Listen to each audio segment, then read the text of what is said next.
Gujarat bulletin ન્યૂઝમાં આપનું સ્વાગત છે। અમદાવાદના મોટેરામાં એએમસીની ટીમ ડિમોલિશન કરવા પહોંચતા સ્થાનિકોએ કર્યો ઉગ્ર વિરોધ। અમદાવાદના મોટેરામાં એએમસીની ટીમ ડિમોલિશન કરવા પહોંચતા ડિમોલિશન દરમિયાન કોઈ અનિચ્છનીય ઘટના ન ઘટે અને કાયદો વ્યવસ્થા જળવાઈ રહે તે માટે તંત્ર દ્વારા ઘટના સ્થળે લોખંડી પોલીસ બંદોબસ્ત તૈનાત કરી દેવામાં આવ્યો છે। આ મોટી કાર્યવાહી માટે એક એસસીપી, 5 પીઆઈ, 10 પીએસઆઈ અને 103 જેટલા પોલીસ કોન્સ્ટેબલો સહિતનો મોટો કાફલો ખડકી દેવાયો છે। સમગ્ર વિસ્તારને હાલ પોલીસ છાવણીમાં ફેરવી દેવામાં આવ્યો છે।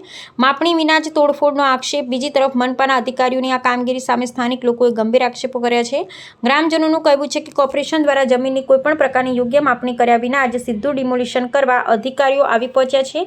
યોગ્ય પ્રક્રિયા કર્યા વગર થઈ રહેલી આ તોડફોડ સ્થાનિકો ઉગ્ર વિરોધ કરી રહ્યા છે, જેને પગલે અધિકારીઓ અને જનતા વચ્ચે ઘર્ષણના દ્રશ્યો સર્જાયા છે। 36 જેટલા ગેરકાયદેસર મકાનો તોડવાની કાર્યવાહી। જમીન છે કે જે એએમસીના નામે હાલ છે, પરંતુ એમાં અમુક ગેરકાયદેસર બાંધકામ છે। એ બાંધકામને દૂર કરવા માટે એએમસી દ્વારા બંદોબસ્ત માંગવામાં આવ્યો હતો, જેમાં કોઈ અનિચ્છનીય બનાવ ના બને અને તમામ બંદોબસ્ત શાંતિપૂર્ણ રીતે પૂરો થાય એના માટે પોલીસ દ્વારા કુલ 150 જેટલા પોલીસ અધિકારી કર્મચારીઓની કુલ ફાળવણી કરવામાં આવી છે।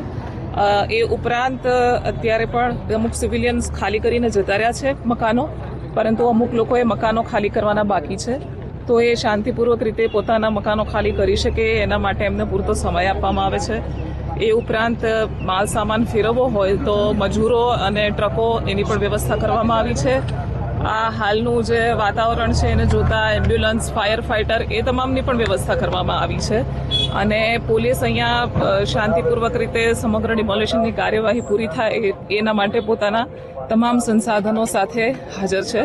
એ ઉપરાંત એએમસીનો સ્ટાફ પણ હાજર છે। એમને કોઈ લીગલ ઇસ્યુ હોય કે કોઈ રિપ્રેઝન્ટેશન કરવું હોય તો એએમસીનો સ્ટાફ પણ અહીંયા એના માટે એમને ગાઈડ કરવા માટે હાજર છે। બંદોબસ્તની વાત કરીએ, કેટલા બંદોબસ્ત? આ બંદોબસ્તમાં 150 પોલીસ અધિકારી કર્મચારી ફાળવવામાં આવ્યા છે।